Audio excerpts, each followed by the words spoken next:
Hello, friends, and welcome to Sleep Tight Relax. Sounds, music, and stories for calming busy minds. A short message for grown-ups. Looking for more calming entertainment at sleep time?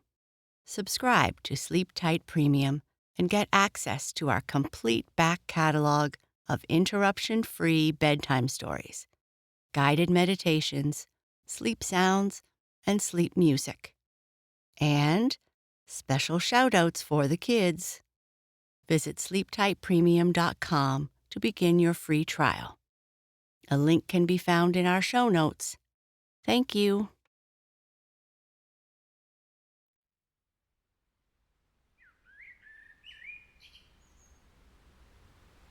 Our sleep story tonight is about a tiny little lady called Sally Migrundy. Sally lives in a tiny house in the middle of the forest by a clear, tinkling stream. She is well known and loved by all the animals in the woods.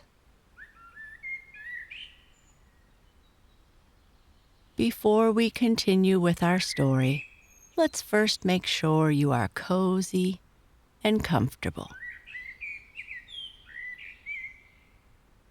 Turn off the lights, silence notifications, find your comfortable place. Your place to relax or your favorite position in bed.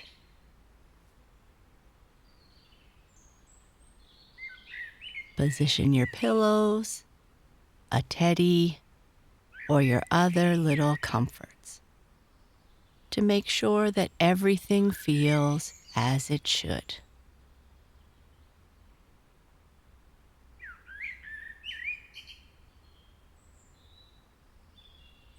Now that you are comfortable, let's take a few moments to relax your body and mind.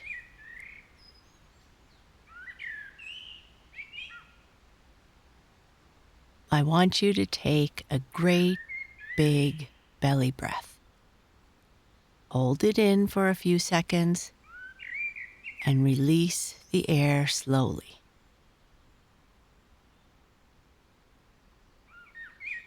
As you do this, notice how your belly rises and you fill yourself up with air.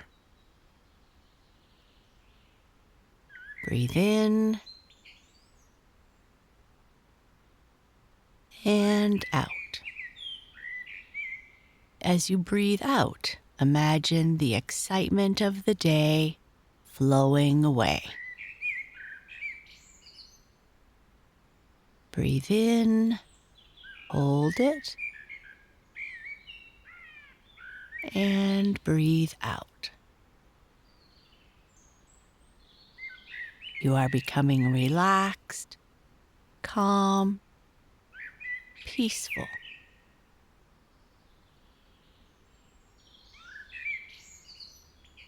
As you take your deep belly breaths, imagine yourself walking into a beautiful forest.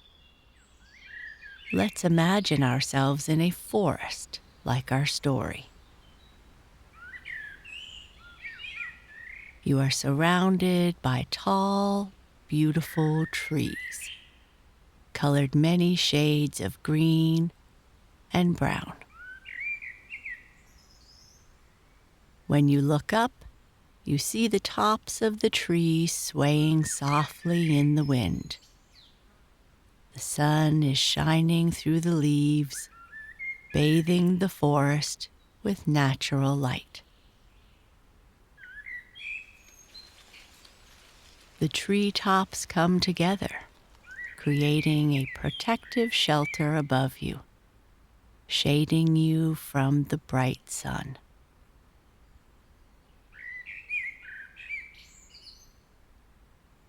As you stand and take in the beauty of the forest, you begin to appreciate the peacefulness of the scene.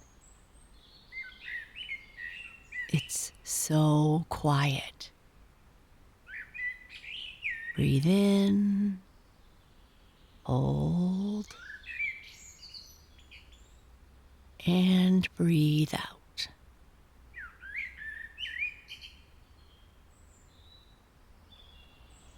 The ground, covered in leaves and soil, feels soft beneath your feet. It's a little squishy, and if you were in your bare feet, it would kind of tickle. The air is clean and crisp. The breeze is cool and comfortable. As you take another breath, notice the freshness of the clean air. Breathe in, hold, and breathe out.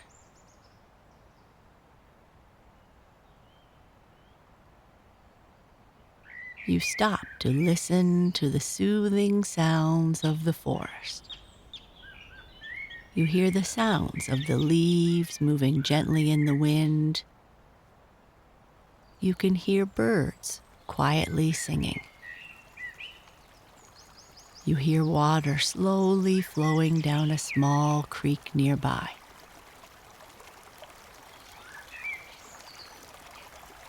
You stop to appreciate the soothing sounds of the forest, and you let yourself feel completely peaceful. Breathe in, hold, and breathe out. You feel calm and relaxed. Breathe in, hold, and breathe out. As we listen to our story, let's continue with our breathing and continue to imagine ourselves in the comfortable, peaceful place that our story takes place in.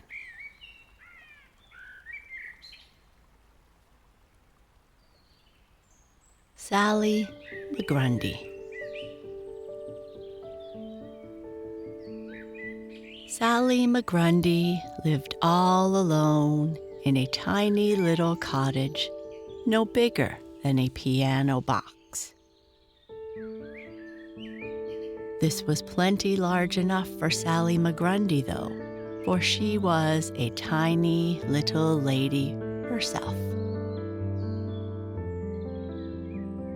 Sally Migrundy's tiny little cottage stood at the edge of a stream, a beautiful, crystal-clear stream of tinkling water, which sang in a continual murmur all day and all night to Sally Migrundy. The stream tinkled merrily through a great forest which lay for miles and miles, a green mantle over the hills and valleys. And Sally Migrundy's tiny little cottage stood in the exact center of the great whispering forest. All the wood creatures knew and loved Sally Migrundy, and she knew and loved all of the wood creatures. Each morning she would scatter food upon the surface of the singing stream, and the lovely fish, their sides reflecting rainbow colors, would leap from the tinkling waters and splash about to show their pleasure. And she would place food about her little garden for the birds, and they in turn repaid her by their wonderful melodies. Even the mama deer brought their little wobbly-legged baby deer to introduce to Sally Migrundy. And she rubbed their sleek sides and talked to them so they couldn't but love her. Now, Sally Migrundy had always lived in her tiny cottage on the bank of the tinkling stream which ran through the whispering forest. She had lived there when the largest trees in the forest were tiny little sprouts. She had lived there long before that, and even still longer than that, and that, and that. Ever so much longer. One day, a man who lived on a hill many, many miles away from the whispering forest said to his wife, "Wouldn't you like to know where the water that flows from our spring goes to?" And his wife replied, "It must travel until it reaches the ocean." "Yes, I know that," he replied, "but I mean, wouldn't it be interesting to know all of the country through which the water flows?" So the more they talked of it, the more interested they became, until the man finally wrote upon a slip of paper and put the paper into a tiny bottle. Then he put the bottle upon the surface of the spring water and watched it float away. The little bottle floated along, tumbling over the tiny falls and tinkling ripples and bobbing up and down in the deep, blue, quiet places until finally it floated to Sally Migrundy's and came to rest in a mass of pretty flowers, where Sally Migrundy came each morning to dip her tiny bucket of water.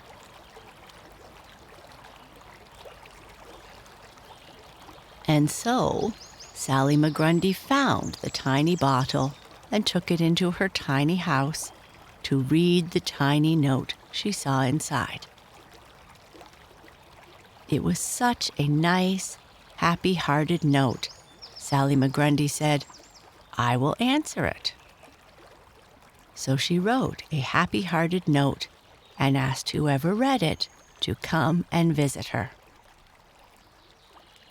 Then she put her note in the tiny bottle and sent it dancing and bobbing down through the whispering forest, riding upon the surface of the singing stream.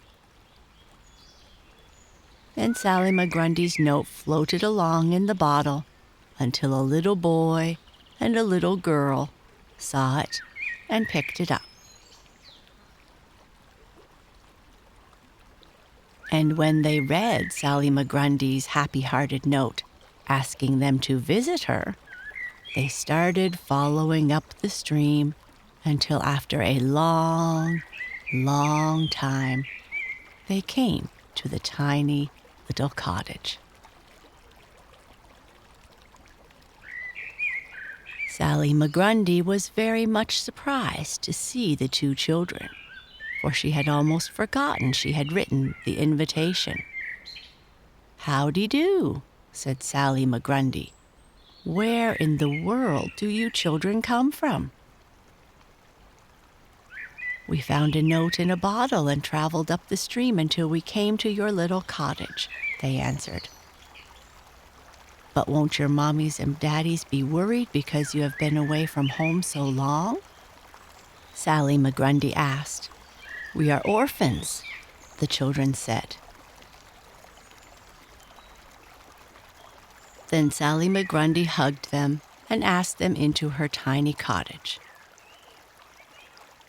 The door was so small, the children had to get down upon their hands and knees to crawl through. But when they got inside, they were surprised to find that the rooms were very large. In fact, Sally Migrundy's living room was larger inside than the whole little cottage was on the outside. For, as you may have probably guessed, Sally Migrundy's cottage was a magic house. And in one corner of the living room, there was a strange stand with a silver stem sticking up through the center. And the stem curved over and down towards 5 or 6 little crystal glasses. It was a magic soda fountain, as the children soon found out, and they could have all the soda water they wished at any time. In another room were 2 little snow-white beds. These belonged to them, Sally Migrundy told the children. As you have probably guessed, the magic cottage took care to make everything comfortable for those who came inside. And when Sally Migrundy had shown the children their pretty bedroom, she took them to the dining room, and there they found a table which had everything nice to eat upon it. And so the children ate and ate and ate, for the magic table knew just what the person wished for who sat at it. So you may be sure there were plenty of cookies and ice cream and candies and golden donuts and everything.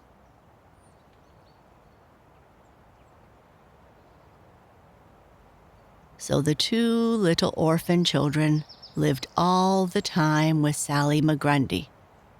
And each morning when they tumbled, laughing and shouting, out of their little snow-white beds, they found underneath a present. So each morning they had a new toy to play with, for the magic beds knew just what a child would like most each day. Sally Migrundy was very, very glad the children had come to live with her. So she wrote more notes and sent them down the singing stream. And more children came, until Sally Migrundy's house was very, very large inside. But still the same tiny little cottage on the outside. The singing and happy laughter of the children echoed through the whispering forest all day, and the ground about the cottage was filled with toys and playthings, merry-go-rounds, slides, sandboxes, hundreds of sand toys, and playhouses filled with beautiful dolls and doll furniture. There was a roller coaster, which knew just when to stop and start so that none of the children could ever hurt themselves upon it. And a little play grocery store, and a little play candy store, and a little play ice cream parlor, so that the children could go there at any time and get cookies and candy and ice cream whenever they wished. You may be sure it was a very happy place to live, and the children made Sally Migrundy very happy. At first, the creatures who lived in the whispering forest were surprised to hear the happy laughter and to see so many children playing about. But they soon grew accustomed to the children and came right up to the grocery and candy store and ice cream parlor to be fed. Each year, Sally Migrundy sends happy-hearted invitations floating down the stream, and more orphan children come to live with her. However, Sally Migrundy's tiny cottage is just the same tiny cottage on the outside. But when you crawl through the tiny door, you look upon rows and rows of little rooms, each having one or more little snow-white beds in it. And while Sally Migrundy remains a tiny little lady, only 2 feet high, she has as much happiness inside as if she were as large as a great big mountain. For as you have probably also guessed, she is a fairy and can have as much room inside for happiness as the little magic cottage could have room inside for all the happy children. One day, the man who lived upon the hill where the spring bubbles up from the ground and makes the beginning of the singing stream said to his wife, "I will follow the stream and see where it leads to." So he started down the stream and walked and walked and walked until the stream took him down through the whispering forest, clear down to the sea.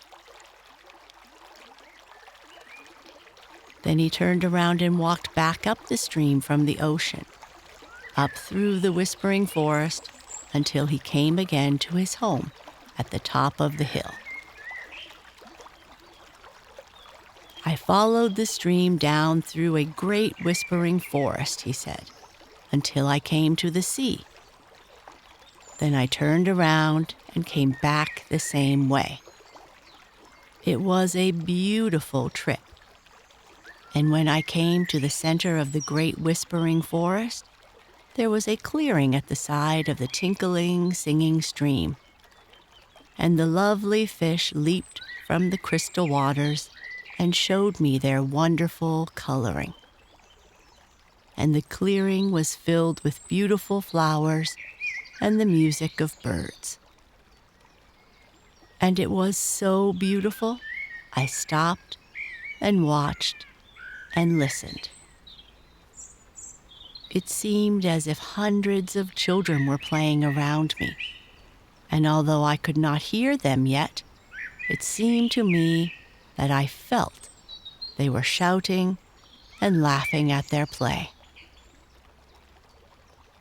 How wonderful it must have been," said his wife. "It was indeed very wonderful. And when I returned, I again stopped at the same place and sat and listened to the singing of the waters and the birds, and I saw the wild creatures come down into the clearing and act as if they were being fed. And all the time, I seemed to feel the laughter and happy shouting of children at play. And a most delightful feeling of contentment and happiness came over me as if I sat within the borders of fairyland. Then, as I stooped to drink of the tinkling waters before I started on my way home, I saw, tied to a flower growing in the water, the tiny little bottle with the note inside, which I had floated off a long time ago. So I brought it home with me. And from his knapsack, the man took the tiny bottle and placed it on the table before his wife. "I wish we knew just who had tied the bottle to the flower," said the wife as she picked the bottle up to look at it. And because the bottle had been used by Sally Migrundy, the 2 good people suddenly knew all about Sally Migrundy, the magic little cottage, and the happy children who lived there. Every year, the man takes his wife, and together they walk down the tinkling stream until they come to the exact center of the great whispering forest. There they sit for hours at a time, feeling the happiness that overflows from the hearts of Sally Migrundy and the children. And while the good couple have not been able to see the children, or Sally Migrundy, or even the tiny magic cottage, they know they are all there. For at times they could hear the laughter, and once in a while they feel the touch of a tiny hand. And when they return to their home upon the hill, they find they have received enough happiness at the clearing, beside the tinkling, singing water, to last them for a whole year.